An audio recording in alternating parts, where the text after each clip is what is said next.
US का weapon लो। आज भी दोस्तों आपको अमेरिका की किसी भी सड़क और मोहल्ले में इजीली ऐसे वेपन्स मिल जाएंगे, लाइक चॉकलेट और लॉलीपॉप की तरह। और बिल्कुल ऐसे ही इस क्रूक्स के फादर के पास भी अमेरिका की one of the most famous gun AR-15 semi automatic rifle थी, जो कि आज के टाइम में ये राइफल अमेरिका की 30% से ज्यादा आबादी के पास है, जो 1 मिनट के अंदर अंदर 800 राउंड फायर कर सकती है। और बीबीसी की एक रिपोर्ट के अकॉर्डिंग क्रूक्स ने इस रैली वाले दिन ही इस वेपन की 50 राउंड बुलेट्स को खरीदा था। सो आप इस बात से आइडिया लगा सकते हो कि अमेरिका में एक गन और उसकी गोलियां लेना कितना आसान है। लाइक एक छोटा सा बच्चा भी इसको खरीद सकता है। और इसी के चलते दोस्तों ऐसे कई सारे शूट एंड डेड के cases every single day America की किसी ना किसी गली में होता है। इनफैक्ट डोनाल्ड ट्रंप की इस रैली के दिन ही यूएस के अल्बामा के बर्मिंघम में एक नाइट क्लब में सामूहिक गोलीबारी में 4 लोग मारे गए और कम से कम 10 लोग घायल हो गए। फिर इस मई 2022 की रिपोर्ट को देखो। टेक्सास की एक प्राइमरी स्कूल में एक अकेले 18 साल के लड़के ने ही 19 बच्चे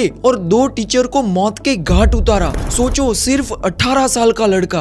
और ऐसा इसने क्यों किया? क्योंकि उसकी कंट्री में वेपन इजीली मिल जाता है। यहाँ पर कोई एज रिस्ट्रिक्शन नहीं है कि आप कब इस गन को ओन कर सकते हो। इनफैक्ट हम लोग ही ऐसी न्यूज आए दिन सुनता है कि इंडिया के स्टूडेंट को अमेरिका में किसी ने गोली मार दी। और दोस्तों पूरे अमेरिका में इन गन्स और वेपन का क्रेज किस लेवल का है ना, उसको आप इस प्यू रिसर्च सेंटर की 2023 की रिपोर्ट पर से आइडेंटिफाई कर सकते हो। यूएस की 1/3 से भी ज्यादा जनता के पास एक प्राइवेट बंदूक है। इसमें से कुछ कहता है कि इनके लिए ये गन रखना एक सुरक्षा का कारण है, और कुछ लोग तो यहाँ पर ऐसे वियर्ड रीजन देता है कि वो ये गन्स इसीलिए रखता है क्योंकि ऐसा करने से उनको मजा और सेटिस्फेक्शन मिलता है। मगर एट दी एंड दोस्तों इस पूरी रिसर्च पर से एक बात साबित हुई थी कि अमेरिका में आज के टाइम में बहुत से ऐसे लोग हैं जो ये मानता है कि अमेरिका में आज जो ये गन वायलेंस हो रहा है ना, वो प्रोबेबली देश का एक सबसे बड़ा इश्यू बन चुका है। या यूं कह सकते हो कि यूएस की राजनीतिक हिंसा का सबसे बड़ा प्रॉब्लम, क्योंकि ना ही ट्रंप पहले ऐसे प्रेसिडेंट थे जिनके ऊपर ऐसी गोलियां चली है, या ना ही ऐसा हादसा अमेरिका ने पहली बार देखा है, बल्कि पिछले 10 सालों में दोस्तों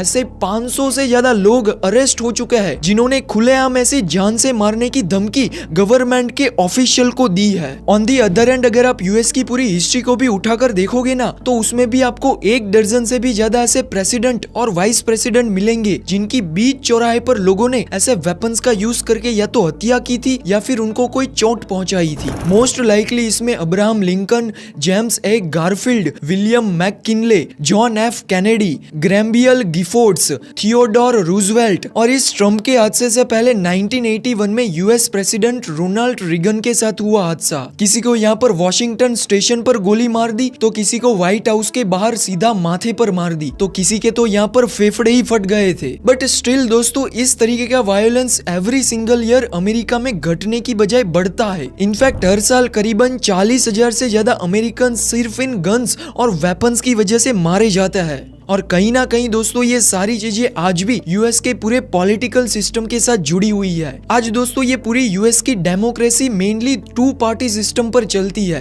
अब वैसे तो अमेरिका में टोटल रजिस्टर्ड पार्टी 420 है, लेकिन इनमें अमेरिका में जो नेशनल लेवल की पार्टियां है ना, वो सिर्फ 2 है। यानी कि पूरा अमेरिका का कंट्रोल इन 2 पार्टी के हाथों में है। इसमें से एक है रिपब्लिकन पार्टी और दूसरी है डेमोक्रेटिक पार्टी, जिसमें पिछले 2 साल के प्रेसिडेंट के इलेक्शन में डेमोक्रेटिक पार्टी की तरफ से बाइडेन और रिपब्लिकन पार्टी की तरफ से ट्रंप इस प्रेसिडेंट इलेक्शन को लड़ते हैं। हालांकि इस साल इसके अलावा दूसरे ऐसे 4 इंडिपेंडेंट और थर्ड पार्टी पॉलिटिशियंस है, और ऑन दी अदर एंड विवेक रामास्वामी के साथ ऐसे 15 दूसरे नेता थे जो इस इलेक्शन का कैंपेन जब स्टार्ट हुआ था ना, तब ये सारे इस इलेक्शन की रेस में थे। लेकिन आज दोस्तों इनमें से एक भी नेता ये आने वाला राष्ट्रपति का चुनाव नहीं लड़ने वाला।